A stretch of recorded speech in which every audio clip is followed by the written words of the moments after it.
قرآن کے دامن کو تھامنا ہی نجات کی ضمانت ہے۔ امام ترمذی نے حضرت علی المرتضیٰ سے حدیث تخریج کی ہے کہ حضور قرب قیامت کے تذکروں سے لوگوں کو آگاہ کر رہے تھے، تو عرض کی حضور پھر اس دور میں بچنے کی صورت کیا؟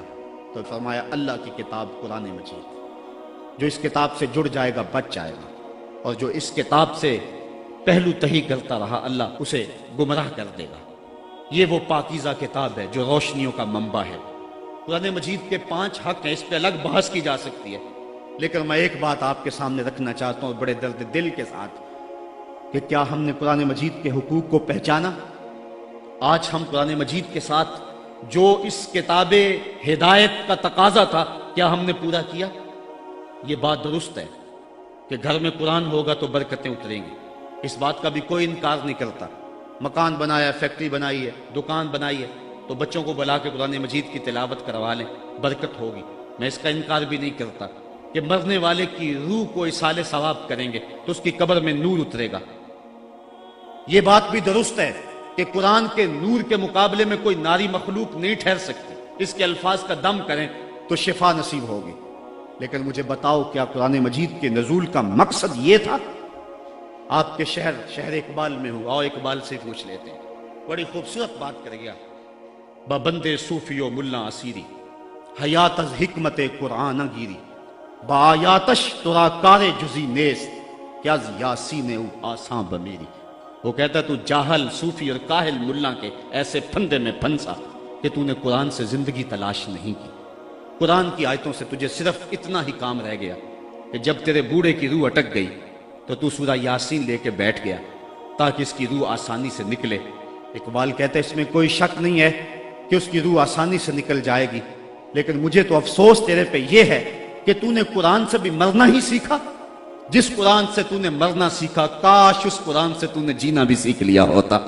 اس کا ایک ایک حرف زندگی بخش ہے، اس کا ایک ایک لفظ نور بانٹتا ہے، حیات آفری ہیں اس کی آیتیں، اور یہ کتاب برکت ہی نہیں، کتاب ہدایت بھی ہے، یہ کتاب رحمت لوگوں کو زندگیاں دیتی ہے، حیات بخش ہے یہ کتاب، اس سے وابستگی اختیار کرنے والا زندگی کا حسن پا جاتا ہے۔ لیکن تو نے اس قرآن سے بھی مرنا ہی سیکھا، اور تو نے اس کو بس اسی مقصد کے لیے قرآن کو پڑھا۔ کاش اس قرآن سے تو نے جینا بھی سیکھ لیا ہوتا اور زندگی کا حسن اس سے کشید کر لیا ہوتا۔ حضرت امام غزالی فرماتے اللہ نے 3 طرح کی مخلوقیں پیدا کی۔ ایک مخلوق وہ ہے جس کے پاس چراغ عقل ہے لیکن شہوات نے نہیں دی گئی، اور مخلوق وہ ہے جن کے پاس شہوات نفسانیہ تو ہیں لیکن ان کے پاس عقل نہیں ہے، اور تیسری مخلوق وہ ہے جن کو عقل بھی دی گئی ہے اور شہوات بھی دی گئی ہے۔ فرمایا پہلی مخلوق جن کو عقل کے چراغ سے مالا مال کیا گیا ہے لیکن انہیں شہوات نہیں دی گئی، وہ فرشتے ہیں، وہ گناہ کر ہی نہیں سکتے چونکہ شہوات ہیں ہی نہیں۔ اور دوسری وہ مخلوق کہ جن کو شہوات دی گئی ہیں، عقل کا چراغ ان کے پاس نہیں ہے، وہ بہائم اور چوپائے ہیں، اگر وہ نیکی نہیں کرتے ہیں تو ان کے پاس چراغ عقل ہے ہی نہیں۔ اور تیسری مخلوق وہ ہے کہ جن کو چراغ عقل بھی دیا گیا ہے، شہوات کی آزمائش بھی دی گئی، اور وہ حضرت انسان ہے۔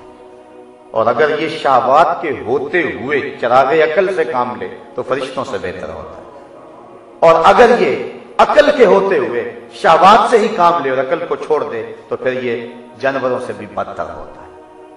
ہمیں 2 طرح کی چیزیں دی گئی ہیں، ہم نے فیصلہ کرنا ہے، ہمارے ہاتھ میں، اور امتحان بھی تو یہی ہے۔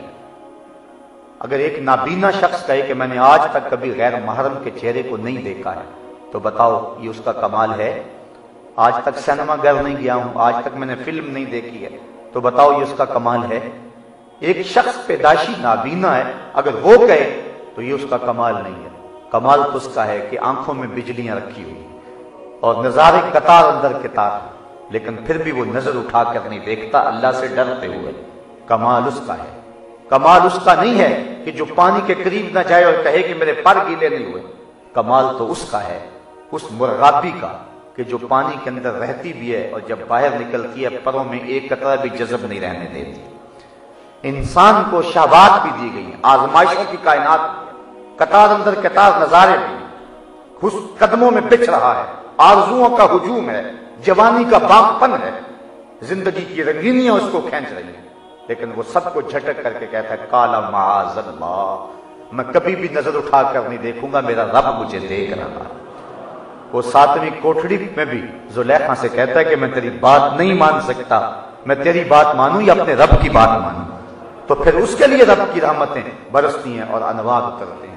اس لیے حضرت انسان کو امتحان کی بھٹی میں رکھا گیا ہے اور اس کو خوبصورت شکل دی گئی، اور اسفل السافلین کے اندر اگر یہ چلا گیا تو پھر یہ چوپایوں سے بھی بدتر ہے۔